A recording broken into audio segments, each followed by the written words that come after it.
چیکار داره؟ خوش همه ظرف بینه مای دستشویی عدیجی و چیزا نگینه. جالبه.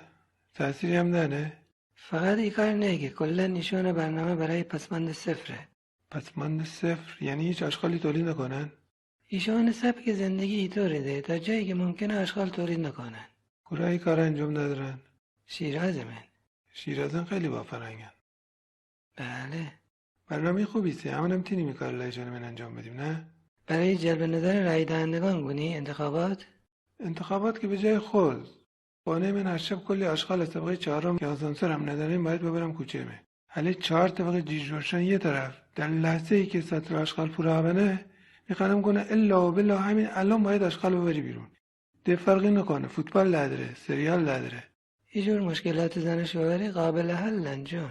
نه بابا اصلا زنکان حرف علی نشانه بودن. زنکان رو جنبیسی کنن مردکان حرف نشانه بودن. اگه کتاب زنان بنویسی و مردان مریخی بخوانی مبنای یه جور طرز فکر فهمنی. آقا 100 کتاب روانشناسی هم بخونی ایشان حریف نبینی. آخه این کتاب من قشنگ توضیح دهنه سیستم مغزی مردکان و زنکان طوری است که انگار از 2 سیاره مختلف بودن.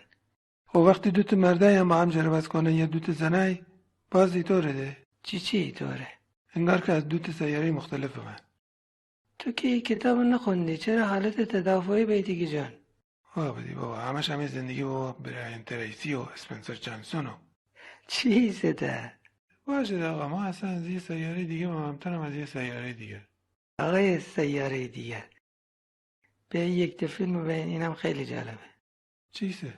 خوش همه ظرف برده که ادویه گیره. واقعا اگه قرار با اون کسایی همین محیط زیست نجات بدن فقط یه زنکانه. چیسه؟ هیچی جان هیچی.